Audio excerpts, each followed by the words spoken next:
Hello, everybody. This is Corporal Kindel returning to Dominions 5 as Neifelheim on Impossible versus 15 AIs. Okay, so we just got our first battle done.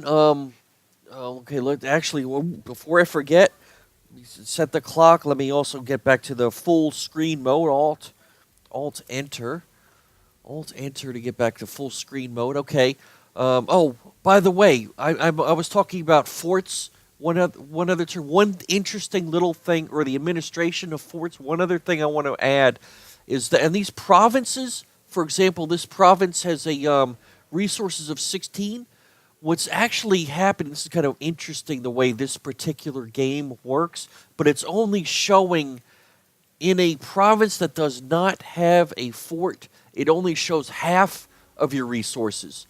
So, for example, this province that I just conquered has 16 resources, but it really has a total of 32. 16 are being used can be used by this province, and it's not being fully used because it just doesn't have the administration represented by the fort. So it has a potential of, there are 16 unused resources that are in the province that you could think of them as potential. Potential versus kinetic, the 16 and 16 unused. So this fort that it's conquered, I'm taking a certain amount of those resources, 30%. I'm taking 30% have now been added to my resource seat. It's now up to 103. Remember before it was 90 something. I thought it was 98 or something like that. 96. It's up to. I got the 6. I think it was 6. I calculated that 30% of 16 was 6, roughly 6, 5 point something. So that's now being added to this province. But since there are 16 unused in this province, it's not being reduced here because there's a potential of this province of 16 resources that have not been used. So the 5.8, or call it 6, that I took from this province that's now being added to mine is actually not reducing, is not causing a reduction in the overall resource level of this province because there are 16 unused. But now that I'm using 6, there's only 10 unused. So if somebody else were to build another fort over here and they would start taking away, if there were like 2 more forts around here, I took 30, somebody else took 30, and someone else took 30. That would take, 90% of the... that would take 90% of the resources away. There would only be, probably only be a couple left over here. And it does happen. I don't like to build castles right next to each in areas that are adjacent to each other. I like to leave at least one spot in between my castles when I build them. Oh, and another little important, you want to build castles that have a lot of, in general, I want to put a castle somewhere where it has a lot of income. Because remember I said you're getting that 30 divided by 2. The administration divided by 2 is the amount of percentage. In my case, is 15%. Well, 15% of a bigger number is bigger than 15% of a smaller number, right? But, you don't always have a choice of where you're going to build a castle. Obviously, down here, there's not a lot of, frankly, there's not a lot of areas that have a lot of income in this area down here. So you're going to have to put castles in this area that don't necessarily have good income. So you don't always just have the luxury of building the castle wherever you want. But when you do get a province like this that's going to have a big income, like this one over here certainly will. This one down here, this one over here, this one up here will have big. You want to put a castle there if you can, because you'll get a much larger. You'll get 50% of a larger number in my case. Okay, so now we did a battle, and I want to nitpick the battle. Like I said, I'm not going to nitpick every battle I fight because it would probably take 500 episodes if I did that. But I'm going to nitpick a couple of battles here and there and just nitpick here and there when important things happen. So this battle was fought. We're going to go to the read messages, and we want to see the battle. Oh, I'm also up against Agartha. Interesting. Proclamation from Agartha. Agartha, those cave guys. They have, like, cave monsters. Pale ones. It's very interesting because like I said, I only saw that one cave in this game. I don't know how strong these guys are going to be in this game. I don't know. We'll see. Okay, so there was a battle in Gray Mountains. We're going to view the battle. Okay, and I'm gonna hit. I just hit my space bar. Space bar will pause because I want to set it. I want to set these things up. Team color dual. Show the grid. I like to see the grid because, I just like to see where things are moving around. Very detailed battle log. Okay, so we're going to exit from that, and I'm going to go. I believe how is this? Fast, very fast, slow? Is that slow? Okay, so we're going very slow. Okay, so Bowser prepares to cast Divine Blessing. So my guys are moving. Remember, I set them to just move forward, with the exception of these javelinists, which I said fire and keep distance. And I set these guys slightly behind my guys because I want these guys to draw the archers. And here's their group back here. Okay, so if I click on one of their guys, I can see their hit points and everything. They got 10 hit points, size 2, so they're humans. Oh, in this battle, you got squares. You can see the squares. And you can see right here where my mouse cursor on the left, they got 3 guys in a square. Because you can stack up to 6 size points in a square. There's size 2. 2 times 3 is 6, so that's their maximum capacity. Meanwhile, my guys are all size 4, so they're only going to have one guy in a square. If I go back to my guys, you'll see they're all just 1. I can only put 4. If I had a size 2 guy, you would see a 4 plus a 2 size 2 guy. Why does it have this little white thing?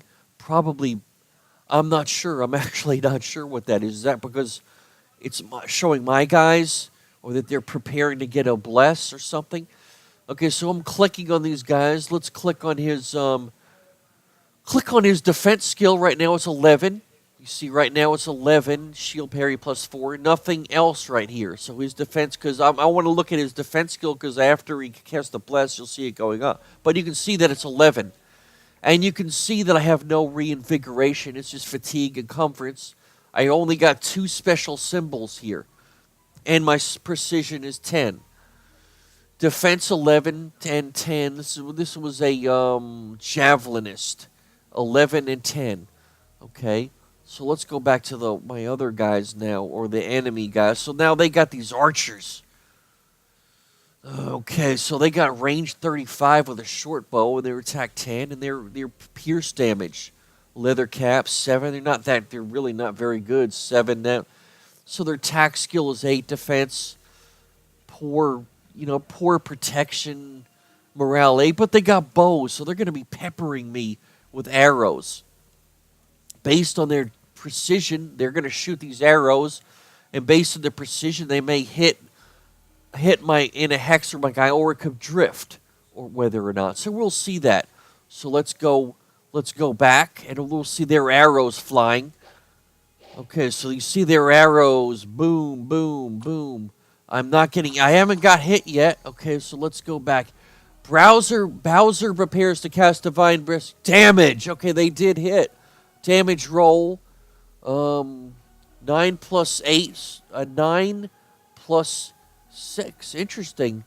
Versus. Gosh, I actually wish this would zoom in a little bit more so I can see that. It's the green versus protection roll of 11 to my Neifelheim giant, 0 points of damage. Interesting damage. So he actually hit, but I got a damage roll of 9 plus 6. This one was 9 plus 9. Very interesting. A damage roll 9 plus 9. So we got a plus 8 and a plus 9. Is 9 was their weapon damage? So let's just go back here to their guys. I'm thinking that 9 was their weapon damage. Am I right about that? Yep, they're actually 10, aren't they? Oh, damage 9. Oh, they're damage. Their damage is 9. That's what I thought. They got 9 pierce damage. So that's where that 9 is coming from, their short bow. So they got 9, and then the roll, the Dominion's random roll was 9, so they probably got a 4 plus 5. In this case, I got a 9 plus 8, so, or was that 6? 9 plus 6, so a 4 and a 2. They didn't get a very good damage roll. And my protection was 11 plus 12, Neefel Giant. So I'm getting 11 and then the roll of 12 and 10 for my Neefel Giant. 11 is at my base protection, right? Protection 15. 15, so let's take a look at that. 11 plus 10 plus 0 points of damage. Versus protection roll 11 plus 12. And 11 plus 10. Protection roll 11 plus 12, 11 plus 10. I know why. Because it was a pierce weapon, wasn't it? Pierce weapons are going to reduce, if they hit, I think, if they hit, they reduce your protection somewhat. That's why it's not showing the full value. That's why I'm only getting 11 instead of 15, because it was a pierce attack. My protection of 15 did not get the pierce. Did it reduce it by natural protection 7, armor value 10? In any case, I'm reduced by 4. For some reason, I was reduced by 4, and that must have been, I'm guessing, because of the pierce attack versus my guys. So my guys are not rated at 11. They're rating at 15 versus. They're rating only at 11 versus arrows. But that's still better than their arrow attack of 9, and I got better rolls. So they got nothing. They did nothing against. The 2 bows that hit my giants did nothing. Okay, so let's continue the battle to see what's going. He now casts Divine Blessing. So you see these white globe things? That's the Divine Blessing going off. So if I click on my guy, is it showing the protection yet? Armor shield. Okay, it just passed. So it was just cast. So let's get the game rolling again. Okay, so now I should have the bless. Let's go back to my guy. Defense skill 11. Current defense and weapon defense, armor, shield, parry, current. Well, that's interesting. Oh, what am I saying? He is not. Duh. Oh, duh. He's not a divine guy. That's why didn't get a bless bonus. So we have to look at my other guys to actually see the defense. Defense skill 12. Left click on it. Bless bonus plus 2. Interesting. Armor plus sheer defense modifiers -1 to my defense. Current defense is 12. So I'm getting an 11 plus 2, but I'm getting a -1 because of the armor plus shield defense modifier. I'm getting a -1 from that combination somewhere. And I have no fatigue because they're just moving. They haven't attacked yet. Remember, the fatigue only starts accumulating when they're in battle. Let's click on my leader here. Interesting, he's away from his... I paused it before he actually moved to his square. Very interesting. His defense, I'm going to click on his defense. His 11 plus 2 defense, weapon defense modifier. Interesting. Armor plus shield -2, shield parry plus 4. Current defense 16, weapon defense modifier. He's got a broadsword, has a length 2. Some weapons actually have a defense modifier. I guess it's not showing that here. You could think sword, has the ability to parry. There's a thrust and parry, right? Parry adds to your defense. It's not, for some reason, it's not showing exactly what the defense here is. Blah blah blah. It usually does show that on the magic weapons, though. It'll actually give you. It shows you the attack, the defense rating. A defense rating of a weapon being the parry part of thrust and parry, which actually adds to your defense. Usually swords will add that, but a mace usually has a 0 or a -1. Maces aren't good for parrying. Well, it's a mace. But anyway, so that's how we got it. Our precision is 12. Bless bonus +2. Let's check his combat speed. Basic bump speed, armor, encumbrance -3. He should have a 30% bonus. I'm here for his combat speed. Because I had the swiftness going on. For some reason, I'm not seeing that swiftness. Oh, you can see right here, reinvigoration 2. Remember, this was not here before, so he's reducing my fatigue. Ah, right here, swiftness. Okay, so you can see the swiftness symbol. Left click on it. Swiftness 30. That was my 30%.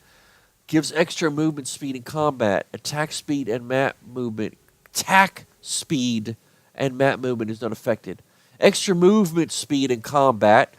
Okay, so I don't know why it's not showing up here in the current combat speed for some reason. But it is showing it here on the swiftness 30. Movement speed. Okay, so you can see everything that's going on. I presume that my javelinists haven't chucked their arrows because they're out of range. What is the range? It's a range 20.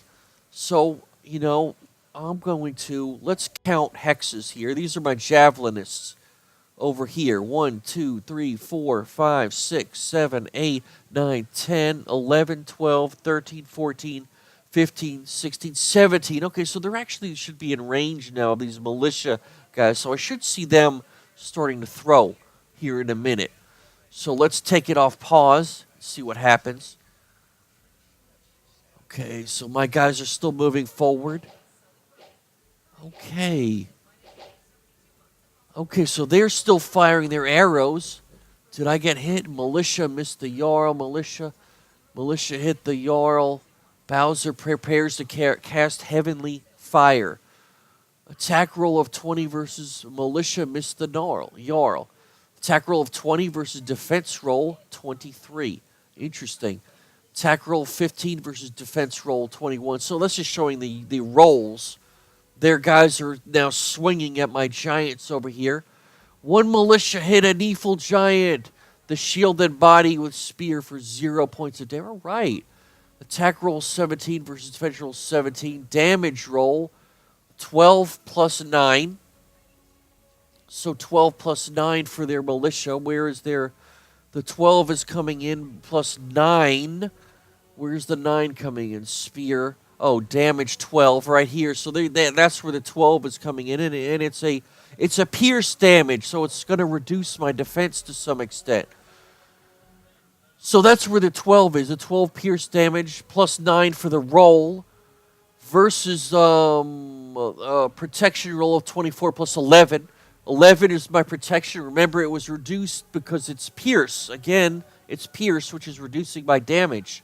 And a 24 was the roll. That's like 212. 6s, wow. 612. Well, I must have got a really good roll there because, remember, it's a 2 dice 6 roll. So we're talking about boxcars being 12, but the only way you can get more than 12 is by rolling a 6, and then you're getting that open-ended roll. So I actually got a pretty good roll on my guy with the 24. I must have rolled at least a couple of 6s, 3 6s, or something like that. Well, 3 6s would have been 15, and 15 plus 9 is 24. So I must have rolled 4 6s. Unbelievable to get 24 in that roll. 0 points of damage. So I got a really good roll on my protection and it did nothing. And another militia missed a giant. So they're swinging at my guys, and my guys haven't swung yet. So let's take it off pause and see more. Okay, so what happened? Okay, we did see the red thing. That was my heavenly fire. My Neifel giant hit. Okay, a Neifel giant hit a militia in head with an axe for 5 points of damage. Target was killed. So one of my giants crushed one of his guys. Wow, how many hit points? They only got 10 hit points. If he hit him in the head for 5, the target was killed. So he must have had some other... Okay, interesting. Repel value 14 spear. So some of their guys have spears. Remember, so they're looking at the weapon length. A weapon length of the sphere. The the repel value 14 versus defense value 23. Attack 25 versus defense roll 16. Damage roll 32. Damage increase to 25 due to slash damage. Very interesting. So that must have been my... I'm looking at this guy right now, and he looks like he's holding... See, this guy's actually holding his thing up. So he looks like the guy that's actually in action right now. If I was to venture a guess, this is probably the guy that hit damage. Repel value of 14. So they have a spear. So my guy has got a shorter weapon than their spear. So they got a repel value. Repel value 14 versus defense value 23. So I'm assuming that my guy had to do some kind of a morale check, and then maybe that's the defense value of 23. Is that the roll, my roll versus their defense value? I'm assuming that's how it worked, I guess. Attack roll 25 versus defense roll 16. So my guy got a 25 versus 16. He hit. Damage roll 32 plus 6. Wow. 32 plus 6? Really? Is it that much damage? The strength is 25 added to his axe. Whoa, it is 32. Wow. Damage 30. Okay, I can see that. Normally, you add the weapon damage plus the strength, so it's really 25 plus 32. So that's where the 25. Damage roll 30. 32 plus 6 for 7 equals 20 points of damage.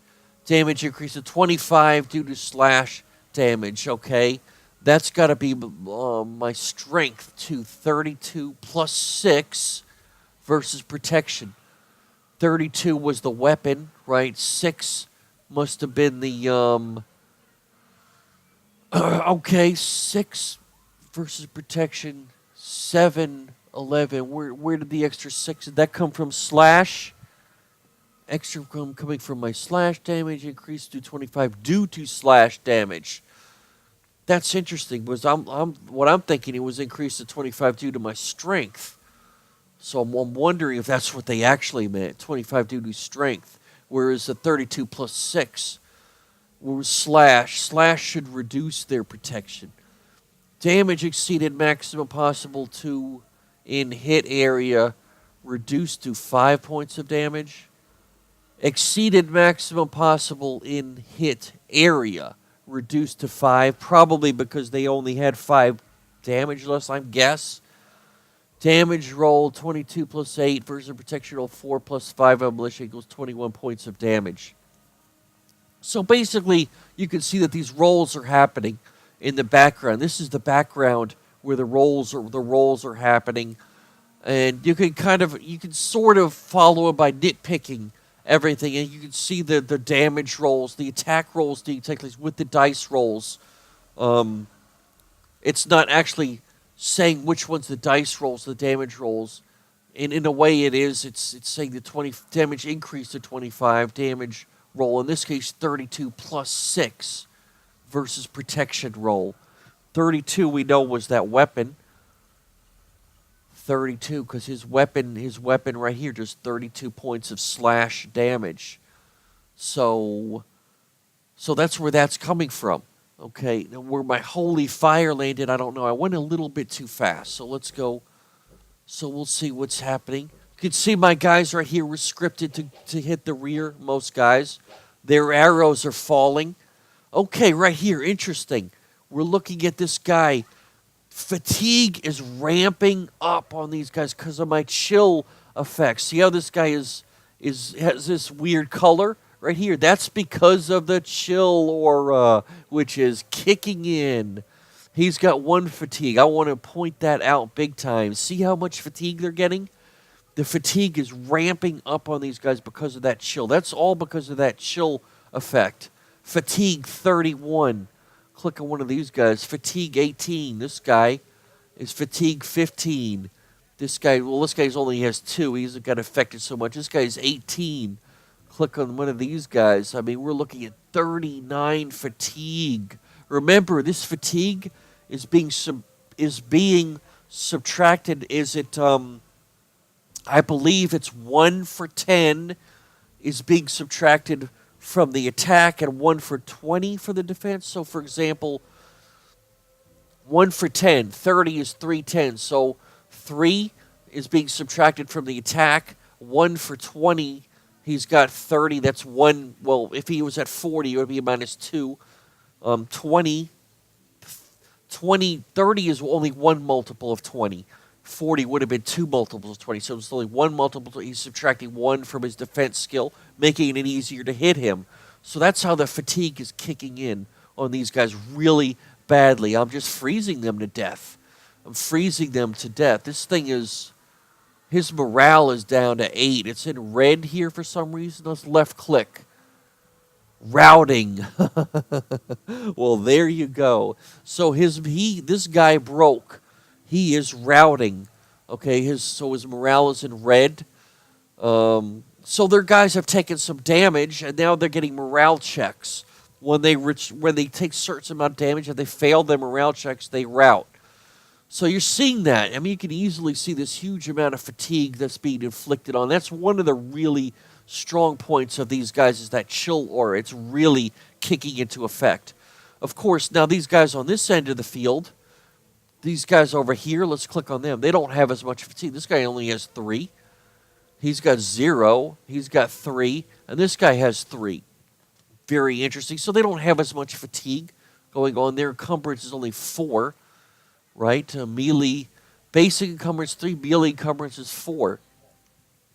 So they may not have, they're in contact with my guys. Now my guys should start getting fatigue also. So let's click on this guy. His fatigue is 4. Click on his encumbrance. See, this is a guy that's not, he's not sacred, so he doesn't have reinvigoration. His base encumbrance 3, melee encumbrance is 5, so we should start adding 5 return fatigue. Current fatigue is 4. Melee combat is physically damaged. Every time he attacks, it becomes more fatigue, and even as fatigue increases, the unit becomes easier to hit. And attackers have a greater chance of hitting a weak unit in armor or retired. Fatigue exceeds 100, the unit fails, dazed by unconscious to the ground, is unable to move, attack, or defend. Strikes a certain hit, and armor provides little protection. Fatigue can be the death of even the bravest. Units automatically recover 1 point of each combat round, or 5 points if the unit is unconscious. Okay, so they automatically recover some of their fatigue, even if you don't have reinvigoration. So reinvigoration, I guess, adds to that recovery. So that's why this guy has 4 and not 5, because he normally is adding 5, but he recovered 1, so 5 minus 1. Yeah, 5 minus 1 is 4. So he recovered 1 because he's getting a basic recovery of 1. Of course, that recovery of 1 doesn't really do much when you're adding 5 every turn. So you can see that in a long battle, you're going to start adding more and more fatigue. And these guys over here that are against my giants are really getting shredded by the chill effect. Okay, so let's go again. And again, I'm not exactly sure why these things are white right here. And, well, these are black. I guess that's because I set the tag. Is that because I set the unit tags? I mean, it's showing green for the enemies and brown for mine guys. And what this thing is, maybe it's some kind of other unit tag. Okay, so my guys are circling around to the rear. We'll see what they do. Hopefully they will shift this way and hit their archers, I'm hoping. I mean, obviously that's going to be what happened because I scripted them to attack the rear. So let's see what happens. I'm going to take it off the space bar. Next. So these guys are obviously routing. Yep, see their morale is red. So this group right here is routing. These guys are routing. Okay, so these guys all failed morale checks. All right, so my guys have reached. Now they're shooting at me. So these guys right here now have re-aimed their shots against these guys. Very interesting. Bowser prepares to carry light infantry. Ooh, I hit a spearman. I got hit on a spearman right here. Basic 15 defense. And with the spear, 0 points of damage. All right, it took 0 points of damage. Damage roll 13 plus 0. Defense roll 23 per 6. Okay. So they actually hit one. One of their spearmen hit me but did 0 damage. I got that, remember, I got that extra defense going on, so it's actually a little bit harder for them to hit me. This is actually a leader right here. This guy right here is he's an independent leader, so which you would expect to have in place because they are independents. So we got another commander. We're looking at a couple of commanders over here, in addition to archers. So let's take it off, go back. So he's interesting. I swung at the leader right here. He is taking out the leader. Interesting. All these guys that are retreating also get minuses to the defense. Let's click on their defense skill. They're routing, so they get a -4. Very nice. So they're much easier to hit. So that's another bad thing about routing. I think their combat speed actually increases. I'm not 100% sure. When they're routing, it increases. Not 100% sure about that. Defense skill route. Well, their defense skill is routing. It shouldn't affect their precision. But you can see if you're clicking on these things, what the bad things that are happening to these guys. Their morale red for route, so that's affecting them defensively. They get a -4 to their defense because they're routing. Weapon defense +1, armor per shield -2, shield parry. Okay, and my guys actually made it all the way to the rear of their formation. Very interesting. So they should start moving this way now to hit these guys that are routing, and they should really be able to hammer them hard because they got that -4 defense. So let's see what happens. And yeah, you can see that. They're moving up, blocking them from retreating. At least that guy. Once, I think if they get blocked from retreating, they actually will start swinging, which makes sense. Whereas these guys were able to escape. These other guys right here are in the zone of control, so they're being blocked. He was able to move away. And my guys, obviously I was able to crush. I crushed their frontal guys, so my guys are moving ahead. And we're really hitting them now. I mean, light infantry with dagger was repelled by the scout. Interesting. The dagger was repelled. Oh, so they're trying to hit me with a dagger, but I was able to repel them. So I'm really kind of shredding these guys. But you can see what happened. How my guys flanked all the way around, got him from the rear, sandwiched them now, and I'm just shredding these guys to pieces. I mean, a lot of their guys were able to retreat, but I killed the rest. Probably didn't take a whole lot of damage. The independent armies are routed, or have routed. Okay, so let's put it on ultra fast. It should end. I think if I hit Q, it just ends, automatically ends. So that was an in-depth look at the battle, and we kind of looked at how my guys the guys that I scripted to move forward and attack, and how the other guys went around the flanks that I scripted to attack rear, and we saw how the chill really crushed the guys with on their fatigue. So that is a huge thing. You saw how that fatigue ramped up, and how that really got to those militia guys. Those guys were really weak guys. Those basic militia. That was not. I would have probably been surprised if I actually lost some guys. So we killed everyone, more or less. They lost 3, 9, 13. Well, it's just showing. This isn't showing. Some of these guys actually were able to rout off the map. It's showing them all as dead, though. I mean, I probably killed most of the other ones routed. So that was interesting. That was the first battle. I took the province, and I'm just going to. So I'm going to left click on this defense right now. I'm going to run it up a little bit to about 6. I'm just going to run it up to 6, and we'll look at my treasure. We'll go to my province now. Income 386 minus 61. Well, it went down a bit because I recruited so many more units. I'm just getting a lot less. I mean, because I'm getting a minus 61. Before it was, minus 24 in the first turn.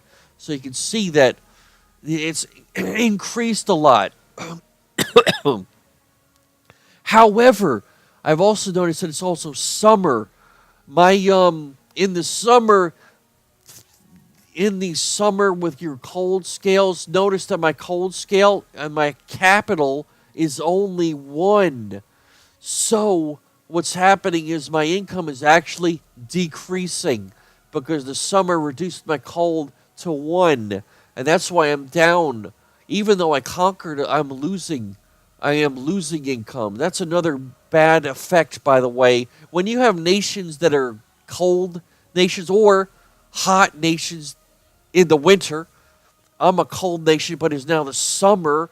It's not only affecting some of my units that have those cold powers, but it's also adversely affecting my income. And when I get to the point where I got a lot of castles and I got a very huge income, you'll see a dramatic decrease in this income. And when I get, say, 7 or 8 castles in the summer, really, really bad. Summer's a real killer, for cold nations. That's why I don't like summer for the as Neifelheim or the Heims.